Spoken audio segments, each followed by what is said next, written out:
কলকাতায় বন্ধ হচ্ছে অনিরাপদ সব হোটেল, আবাসন সংকটে বাংলাদেশিরা, ব্যয় বাড়ায় চিকিৎসা অসম্পূর্ণ রেখে ফিরছেন অনেকে। ইরানের 60 ব্যক্তি প্রতিষ্ঠান ও জাহাজের ওপর অর্থনৈতিক নিষেধাজ্ঞা যুক্তরাষ্ট্রের, প্রতিহত করবে চীন রাশিয়া, আশা তেহরানের। ভারতে জ্বালানি ও সারের নিরবিচ্ছিন্ন সরবরাহের আশ্বাস রাশিয়ার, ব্রিক্স সম্মেলনে যোগ দিতে দিল্লি আসছেন চীনা প্রধানমন্ত্রী। হাইতির রাজধানীতে গ্যাং হামলায় নিহত অন্তত 47, আহত 22, বাড়তে পারে সংখ্যা। ডিসেম্বরে নির্বাচন নিয়ে উদ্বেগ। এবং ঈদে মিলাদুন্নবী উপলক্ষে মিশরে বসেছে ঐতিহ্যবাহী মিষ্টির বাজার, আর্থিক সংকটের মধ্যেও সাড়ম্বরে দিনটি উদযাপনের প্রস্তুতি।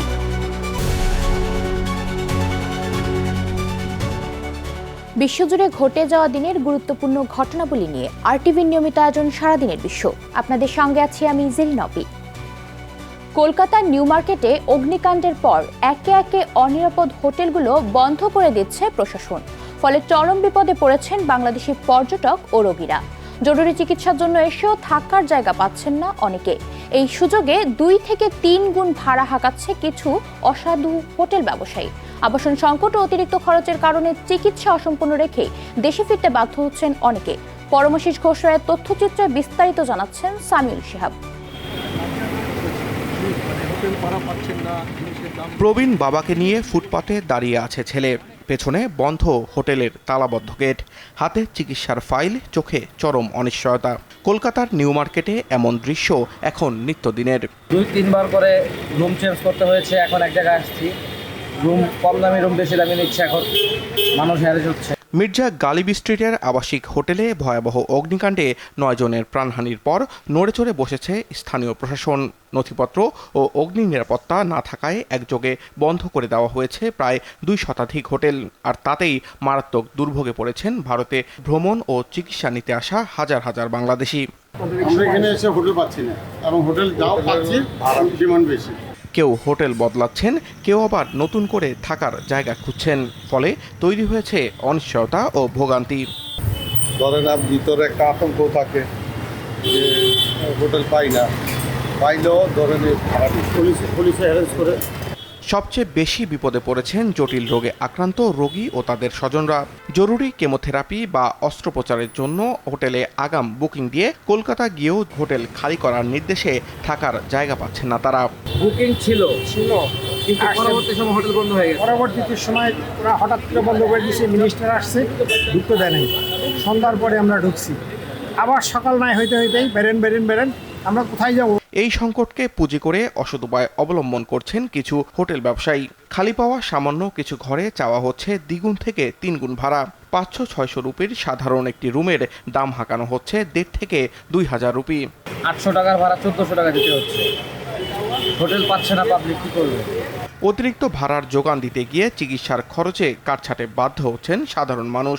অনেকে উপায় না পেয়ে চিকিৎসা অসম্পূর্ণ রেখেই দেশে ফেরার প্রস্তুতি নিচ্ছেন। মূলত যে বললাম যে স্যার এই ব্যাপার আমাদের থাকা খুব সমস্যা হইতেছি, আর থাকতে পারতেছি না, আপনি আমাদেরকে যে বলবো ওষুধ লিখে আমাদের বিদায় করেন। পরে বললো যে ঠিক আছে, লিখে দিচ্ছি, 3 মাসের ওষুধ দিচ্ছি, 3 মাস পরে আবার আসে। তবে সাময়িক ভোগান্তি সত্ত্বেও প্রশাসনিক এই নজরদারিকে সমর্থন করছেন অনেকেই। অনিয়মের বিরুদ্ধে এমন পদক্ষেপে আগামী দিনে পর্যটকদের নিরাপদ আবাসন নিশ্চিত করবে, এমনটাই প্রত্যাশা সবার। সামিউল শিহাব, আরটিভি। ইরানের বিরুদ্ধে ব্যাপক অর্থনৈতিক নিষেধাজ্ঞার নতুন প্যাকেজ ঘোষণা করেছে যুক্তরাষ্ট্র। ওয়াশিংটন বলছে এটি হবে ইরানের অর্থনৈতিক জীবনরেখা কেটে ফেলার মতো পদক্ষেপ। জবাবে পাল্টা প্রতিশোধের হুমকি দিয়েছে তেহরান। জানায় চীন ও রাশিয়ার মতো বড় বাণিজ্য অংশীদাররা ওয়াশিংটনের এই চাপ প্রতিহত করবে। বিস্তারিত জানাচ্ছেন ইমতিয়াজ আহমেদ। স্থানীয় সময় সোমবার ইরানের বিরুদ্ধে নতুন এই নিষেধাজ্ঞা প্যাকেজ উন্মোচন করেন মার্কিন ট্রেজারি সেক্রেটারি স্কট বেসেন্ট। জানান, যেসব দেশ ইরানের সঙ্গে বাণিজ্য চালিয়ে যাবে তারা ডলার ভিত্তিক আর্থিক ব্যবস্থা থেকে বিচ্ছিন্ন হওয়ার ঝুঁকিতে পড়তে পারে। 60টিরও বেশি ব্যক্তি প্রতিষ্ঠান ও জাহাজের উপর নতুন নিষেধাজ্ঞা ঘোষণা করেছে মার্কিন ট্রেজারি বিভাগ। আজকের জারি করা নতুন খাতভিত্তিক নিষেধাজ্ঞাগুলো ইরানের 5টি গুরুত্বপূর্ণ অর্থনৈতিক লাইফলাইনকে লক্ষ্য করে দেয়া হয়েছে, যেগুলো তেহরান অন্যান্য দেশে ব্যবহার করে। এসব খাতগুলো হলো ডিজিটাল সম্পদ, প্রযুক্তি, সোনা, বিমান চলাচল ও নৌ পরিবহন।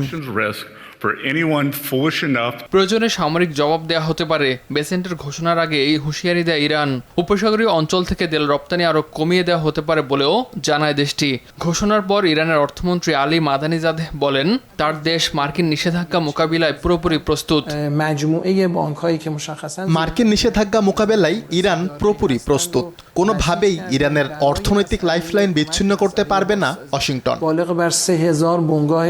ইরানের অর্থমন্ত্রী আরও বলেন, চীন কিংবা রাশিয়া কেউই এই মার্কিন পদক্ষেপ মেনে নেয়নি। এছাড়া অন্যান্য দেশও এর বিরোধিতা করবে বলেও আশা প্রকাশ করেন তিনি। এদিকে ইরানের বিপ্লবী গার্ড বাহিনীর মুখপাত্র ব্রিগেডিয়ার জেনারেল হোসেন মোহেব্বি হুঁশিয়ারি দিয়ে বলেন, ইরানের অবকাঠামো হুমকির মুখে পড়লে যুক্তরাষ্ট্রের গুরুত্বপূর্ণ স্বার্থ ও জ্বালানি সরবরাহ পথে জোরালো আঘাত হানা হবে। তবে ইরানের উপর যুক্তরাষ্ট্রের নিষেধাজ্ঞার ঘোষণা সত্ত্বেও সোমবার প্রতি ব্যারেলে তেলের দাম কমেছে $2 বেশি। ইমতিয়াজ আহমেদ, RTV। এদিকে কানাডা থেকে আমদানি করা গাড়ি ও যন্ত্রাংশের উপর শুল্ক দ্বিগুণ করার হুমকি দিয়েছে মার্কিন প্রেসিডেন্ট ডোনাল্ড ট্রাম্প। জানান, আগামী 1 জানুয়ারি থেকে এই শুল্ক 25 থেকে বাড়িয়ে 50% করা হবে। এ প্রসঙ্গে কানাডার প্রধানমন্ত্রী মার্ক কার্নি বলেন, ট্রাম্পের নতুন শুল্ক হুমকিতে তিনি অবাক নন। তার অভিযোগ, প্রেসিডেন্ট ট্রাম্প আসলে কানাডার গাড়ি শিল্প ধ্বংস করে দিতে চাইছেন। তিনি আরও বলেন, যুক্তরাষ্ট্র সঠিক মনোভাব নিয়ে এগিয়ে এলেই কেবল আলোচনায় ফিরবে কানাডা। আজ এক সংবাদ সম্মেলনে দেশটির বাণিজ্য যুদ্ধ মোকাবেলার পরিকল্পনা তুলে ধরবেন ব্যবসায়ী ও অর্থনৈতিক উন্নয়ন বিষয়ক নেতারা। এর আগে গত সপ্তাহে পরস্পরের বিরুদ্ধে অযৌক্তিক শর্ত চাপানোর শর্ত তুলে ভেস্তে যায় দুই দেশের বাণিজ্য আলোচনা। রেকর্ড তলানিতে থমকে আছে যুক্তরাষ্ট্রের প্রেসিডেন্ট ডোনাল্ড ট্রাম্পের জনপ্রিয়তা। কমেছে ইরানের বিরুদ্ধে যুদ্ধের জনসমর্থনও। রয়টার্স ইপসোসের সর্বশেষ জরিপে দেখা যায়, মাত্র 31% নাগরিক ইরানের বিরুদ্ধে সামরিক অভিযানকে সমর্থন করছেন। মার্চে যা ছিল 37%। রিপাবলিকান দলের সমর্থকদের মধ্যেও যুদ্ধের প্রতি সমর্থন কমে 69% নেমে এসেছে, যা গত মার্চে ছিল 77%। টানা দ্বিতীয় জরিপেও ট্রাম্পের প্রশাসনিক কর্মক্ষমতার প্রতি সমর্থন দাঁড়িয়েছে মাত্র 33%। জরিপ অনুযায়ী দেশটির প্রায় 83% মানুষ মনে করছেন ইরানের সঙ্গে যুদ্ধ আরও দীর্ঘ সময় ধরে চলবে। আসন্ন নভেম্বরের মধ্যবর্তী নির্বাচনের আগে এই প্রবণতা রিপাবলিকান দলের জন্য বাড়তি চাপের কারণ হয়ে দাঁড়িয়েছে।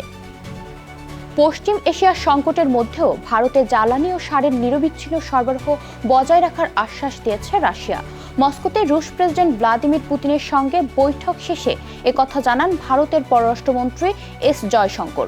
বৈঠকে দুই দেশের মধ্যে বাণিজ্য ও অর্থনৈতিক সহযোগিতা নিয়েও আলোচনা হয়। ভারতের ক্রমবর্ধমান বাণিজ্য ঘাটতি কমানোর বিষয়টি আলোচনায় তুলে ধরেন জয়শঙ্কর। ভারত রাশিয়ার মধ্যকার আন্তঃসরকার কমিশনের 27তম বৈঠকেও অংশ নেন মন্ত্রী। সেখানে বাণিজ্য, অর্থনীতি, বিজ্ঞান, প্রযুক্তি ও জ্বালানি সহযোগিতা নিয়ে দুই দেশের আলোচনা হয়। সেপ্টেম্বরে নয়াদিল্লিতে অনুষ্ঠেয় ব্রিক্স শীর্ষ সম্মেলনে পুতিনকে আমন্ত্রণ জানান তিনি। আগামী 12 ও 13 সেপ্টেম্বর ব্রিক্স সম্মেলনে যোগ দিতে ভারত সফরে আসছেন চীনের প্রেসিডেন্ট শি জিনপিং। 7 বছর পর ভারতে ফিরছেন তিনি। 2019 সালের ভারত সফরের পর 2020 সালে লাদাখ সীমান্ত সংঘাতে ভারত চীন সম্পর্কে তিক্ততা তৈরি হয়। তবে গত বছর নরেন্দ্র মোদীর বেইজিং সফরের পর দুই দেশের সম্পর্কের বরফ গলতে শুরু করে। তবে এবারের সফরে শি জিনপিং ও মোদীর বৈঠক হবে কিনা তা এখনো নিশ্চিত নয়। চীনা কর্মকর্তারা জানিয়েছে, এ বিষয়ে এখনো কোনো সিদ্ধান্ত হয়নি। এদিকে সম্মেলন ঘিরে শি জিনপিং এর সফর সঙ্গে 400 জন কর্মকর্তার জন্য হোটেল ও নিরাপত্তা ব্যবস্থা জোরদারকরণে চূড়ান্ত প্রস্তুতি চলছে। কাজাখস্তানের পার্লামেন্ট নির্বাচনে প্রেসিডেন্ট কাসিম জোমার্ট তোকায়েভের ঘনিষ্ঠ আদিলেত পার্টি 71% বেশি ভোট পেয়ে জয়ী হয়েছে। নির্বাচনে ভোট দিয়েছেন প্রায় 74% ভোটার। সোমবার ফল ঘোষণা করে দেশটির নির্বাচন কমিশন। নির্বাচনে আরও 4টি দল পার্লামেন্টের প্রতিনিধিত্বমূলক আসন পেয়েছে। রেসপুবলিকা আখঝোল, national wide social democratic party ও আউল। এসব দল ও তোকায়েভের সরকারের প্রতি সমর্থনশীল বলে মনে করা হয়। নতুন সংবিধানের অধীনে এই নির্বাচন অনুষ্ঠিত হয়। সংবিধান সংশোধনের পর দেশটির 2 কক্ষের পার্লামেন্টের বদলে 145 সদস্যের একক কক্ষের পার্লামেন্ট গঠন করা হয়েছে। বিশ্লেষকদের মতে নির্বাচনের ফল প্রেসিডেন্ট তোকায়েভের রাজনৈতিক ক্ষমতা আরও শক্তিশালী করবে। 2019 সাল থেকে কাজাখস্তানের প্রেসিডেন্ট হিসেবে দায়িত্ব পালন করছেন তিনি। হাইতির রাজধানী পোর্ট অফ প্রিন্সের কাছে কেন্সকফ এলাকায় ভয়াবহ গ্যাং হামলায় অন্তত ৪৭ জন নিহত হয়েছেন, আহত হয়েছেন ২২ জন। জাতিসংঘ বলছে হামলায় হতাহতের সংখ্যা আরও বাড়তে পারে। গত বছর থেকে কৌশলগতভাবে গুরুত্বপূর্ণ এই পাহাড়ি এলাকায় প্রায় ১ ডজন হামলা চালিয়েছে সশস্ত্র গ্যাং। এতে হাজার হাজার মানুষ ঘরছাড়া হয়েছেন। শুধু ২০২৫ সালের প্রথম ২ মাসে ২৬০ জনের বেশি নিহত ও প্রায় ২০০টি বাড়ি ধ্বংস বা ক্ষতিগ্রস্ত হয়। নতুন হামলার পর স্থানীয়রা পুলিশের ব্যর্থতার অভিযোগ তুলে পুলিশ প্রধানের পদত্যাগ দাবি করেছেন। এদিকে সহিংসতা বাড়ায় আগামী ডিসেম্বরে ১ দশক পর হাইতিতে নির্বাচন আয়োজন নিয়েও নতুন করে দেখা দিয়েছে উদ্বেগ। চীনে মশা নিধনে শুরু হয়েছে হাইটেক প্রযুক্তির ব্যবহার। ফটন ম্যাট্রিক্স নামের ছোট ডিভাইসটি লিডার প্রযুক্তির মাধ্যমে স্বয়ংক্রিয়ভাবে মশা শনাক্ত করে, মশার গতিপথ হিসাব করে এবং মুহূর্তেই লেজার ছুড়ে ধ্বংস করতে পারে। উন্নত প্রযুক্তির এই সংস্করণটি প্রায় ৬ মিটার দূর থেকেও মশা শনাক্ত করতে সক্ষম। নির্মাতাদের দাবি, প্রতি সেকেন্ডে ৩.৩ ফুট গতিতে উঠতে থাকা ২ থেকে ২০ মিলিমিটার আকারের যে কোনো পোকা এটি ধ্বংস করতে পারে। আন্তর্জাতিক বাজারে ডিভাইসটির দাম শুরু হয়েছে $১,০৮৮ থেকে। তবে চোখের জন্য ঝুঁকিপূর্ণ হওয়ায় ইনফ্রারেড লেজারের নিরাপত্তা নিয়েও প্রশ্ন রয়েছে। পবিত্র ঈদে মিলাদুন্নবী উপলক্ষে মিশরে বসেছে ঐতিহ্যবাহী মিষ্টির বাজার। বিক্রি হচ্ছে নানা আকার ও স্বাদের মিষ্টি দিয়ে তৈরি পুতুল। আকৃতি ও নকশাভেদে প্রতিটি পুতুলের দাম হয়ে থাকে কয়েকশো থেকে কয়েক হাজার মিশরীয় পাউন্ড পর্যন্ত। আর্থিক সংকটে এবার বেচাকেনা কিছুটা কম হলেও মিষ্টি বিতরণ ও পারিবারিক মেলবন্ধনের সাড়ম্বরে দিনটি উদযাপনের প্রস্তুতি মিশরীয়দের। হোসাইন আফসারুলের তথ্য ছবিতে বিস্তারিত জানাচ্ছেন সামিউল শিহাব। পবিত্র ঈদে মিলাদুন্নবী উপলক্ষে মিষ্টির পুতুলে সেজেছে মিশরের বাজার। আরুসাত আল মাউলিদ নামে পরিচিত এই পুতুল শুধু শিশুদের আকর্ষণ নয়, দেশটির শতাব্দী প্রাচীন লোক ঐতিহ্যের প্রতীক। ধর্মীয় আয়োজনের পাশাপাশি মিষ্টি বিতরণ, পারিবারিক মিলন আর সামাজিক সম্প্রীতিতে উৎসবমুখর হয়ে ওঠে পুরো মিশর। দেশটির রাজধানী কায়রো সহ বিভিন্ন শহরের মিষ্টির দোকানে রবিউল আওয়াল মাসের শুরু থেকেই বসে হালাওয়েত আল মাউলিদের বসরা। বাদাম, তিল, চিনি ও সিরাপ দিয়ে তৈরি নানা ধরনের মিষ্টির মধ্যে জনপ্রিয় মালবান। তবে উৎসবের সবচেয়ে আকর্ষণীয় ঐতিহ্য আরুসাত আল মাউলিদ অর্থাৎ মাউলিদের পুতুল।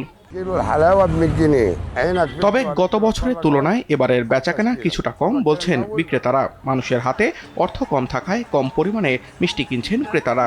الباب سعر الجملة كيلو الحلاوة ب 100 جنيه وب 90 جنيه وعنب فيك توريك عشان مولد سيدنا محمد وعندنا عروسة حلاوة وحصان حلاوة। চিনি দিয়ে তৈরি এই পুতুলটি সাধারণত সাজানো হয় কনের সাজে। রঙিন কাপড়, কাগজ ও নানা অলংকারে করা হয় সাজসজ্জা। আকার ও নকশা ভেদে প্রতিটি পুতুলের দাম ধরা হয় কয়েকশো থেকে হাজার মিশরীয় পাউন্ড পর্যন্ত। ইতিহাসবিদদের মতে ফাতিমীয় খিলাফতের সময় থেকেই মিশরে আনুষ্ঠানিকভাবে মিলাদুন্নবী পালনের প্রচলন, আর পুতুলটি ঘিরে রয়েছে নানা লোককাহিনী। এখানে মিশরে মাউলিদুন নবী সাল্লাল্লাহু আলাইহি ওয়াসাল্লাম উপলক্ষে মিশরের জনগণের মধ্যে বিভিন্ন সংস্কৃতি চালু আছে। বিশেষ করে এই মাউলিদুন নবী উপলক্ষে এখানকার লোকজ সংস্কৃতি হলো এই দিন উপলক্ষে তারা বিভিন্ন ধরনের মিষ্টি তারা তৈরি করে এবং এগুলো তারা নিজেদের পরিবারদের জন্য, বাচ্চাদের জন্য এবং নবদম্পতিদের জন্য ক্রয় করে থাকে। এবং বিশেষ করে যারা নবদম্পতি আছেন তাদের জন্য এ ধরনের পুতুল তারা নবদম্পতির জন্য উপহার হিসাবে দিয়ে থাকেন। এবং এই সংস্কৃতি ফাতিমি শাসনামল থেকেই চলে আসছে। এদিন কায়রোর বিভিন্ন মসজিদে কোরআন তেলাওয়াত, দোয়া ও দুরুদ পাঠের আয়োজন হয়। অনেকেই নফল রোজা ও ইবাদতে সময় কাটান। পরিবার ও প্রতিবেশীদের মধ্যে বিতরণ করা হয় বিশেষ মিষ্টি ও রুজবি লাবান। এই মাউলিদুন নবী সাল্লাল্লাহু আলাইহি ওয়াসাল্লাম উপলক্ষে এখানে মিশরের বিভিন্ন মসজিদ, মাদ্রাসা এবং ইউনিভার্সিটিতে এই দিবস উপলক্ষে তারা কোরআন তেলাওয়াত, জিকির এবং নবী করিম সাল্লাল্লাহু আলাইহি ওয়াসাল্লামের জীবন চরিত্র নিয়ে তারা পর্যালোচনা করে থাকেন এবং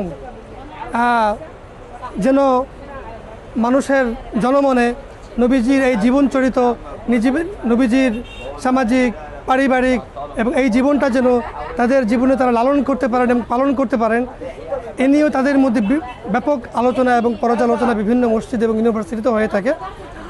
এই হচ্ছে আজকে মিশরের লোকজ সংস্কৃতি সম্পর্কে